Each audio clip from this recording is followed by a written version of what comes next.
Everyone, ఈ వీడియోలో పప్పులుసు చాలా సింపుల్గా ఎలా ప్రిపేర్ చేసుకోవాలో చూద్దాం.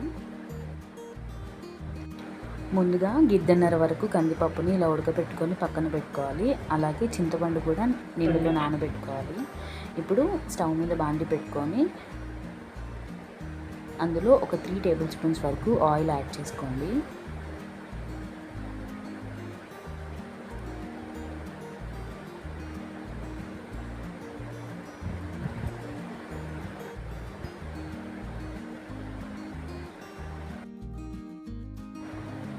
ఆయిల్ వేడెక్కిన తర్వాత వెల్లుల్లి రెబ్బలు యాడ్ చేసుకోవాలి.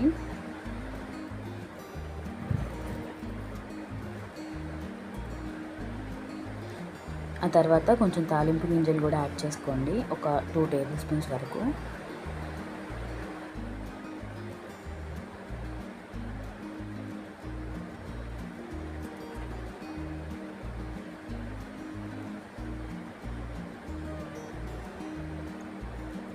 తాలింపు గింజలు కొంచెం వేగిన తర్వాత కరివేపాకు కూడా యాడ్ చేసుకోండి.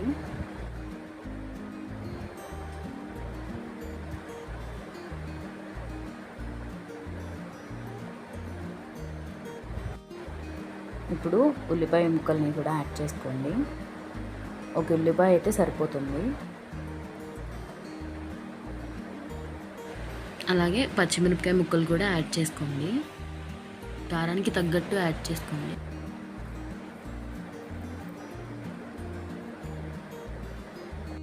ఉల్లిపాయలు వేగిన తర్వాత ఒక 2 టమాటాల వరకు ముక్కలుగా కట్ చేసుకొని యాడ్ చేసుకోవాలి.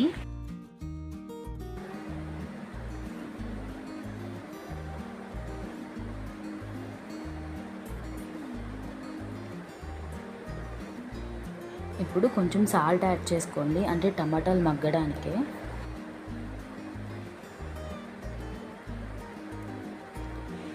టమాటాలు మగ్గటానికి 10 నిమిషాల వరకు మూత పెట్టుకోవాలి. ఒక 10 నిమిషాలకి మూత తీసి చూసుకుంటే టమాటా ముక్కలు మగ్గిపోయి ఉంటాయి.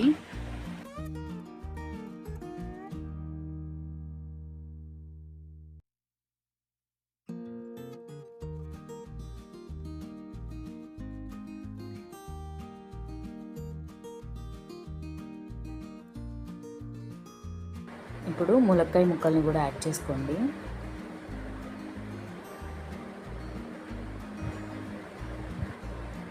కొంచెం పసుపు, అలాగే వేయించుకున్న మెంతి పొడి కూడా యాడ్ చేసుకోండి. ఆ తర్వాత ఒక టేబుల్ స్పూన్ వరకు కారం మీరు కొంచెం ఎక్కువ తినాలనుకుంటే ఇంకొక టేబుల్ స్పూన్ కూడా యాడ్ చేసుకోవచ్చు.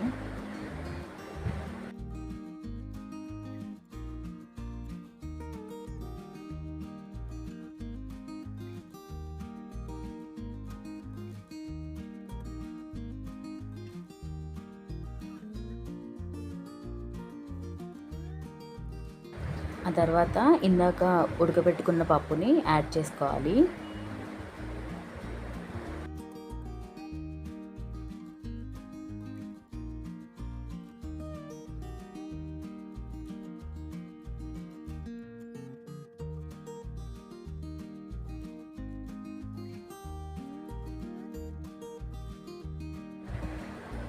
ఇలా బాగా కలుపుకున్న తర్వాత కొంచెం సాల్ట్ యాడ్ చేసుకోండి. ఆల్రెడీ మనం ఇందాక సాల్ట్ యాడ్ చేసాం కాబట్టి ఇప్పుడు కొంచెం చూసుకొని యాడ్ చేసుకోండి.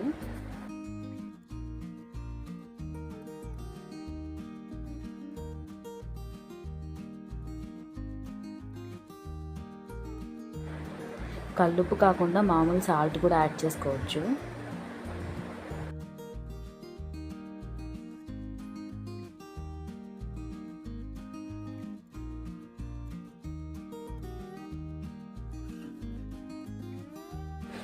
కొంచెం ఉడికించుకున్న తర్వాత కొంచెం కరివేపాకు, కొత్తిమీర యాడ్ చేసుకొని కలుపుకోవాలి.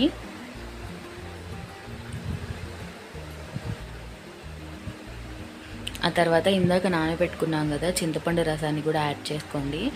పులుపు కూడా మీరు ఎక్కువ తింటే ఇంకొంచెం యాడ్ చేసుకోవచ్చు, చూసి యాడ్ చేసుకోండి.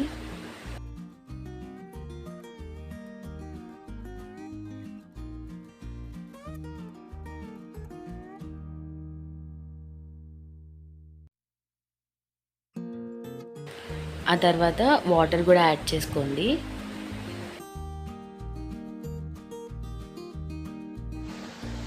వాటర్ యాడ్ చేసుకొని బాగా కలుపుకోండి. వాటర్ వీడియోలో చూపిస్తున్న అంటే అలాంటి గ్లాస్తో ఒక 2 గ్లాసుల వరకు యాడ్ చేసుకోవచ్చు. లో ఫ్లేమ్లో ఇలా ఒక 20 నిమిషాల వరకు మరిగించుకున్నాక స్టవ్ ఆఫ్ చేసుకొని దించేసుకోవచ్చు. అంతే, చాలా ఈజీగా ప్రిపేర్ అయిపోయే పప్పులుసు రెడీ.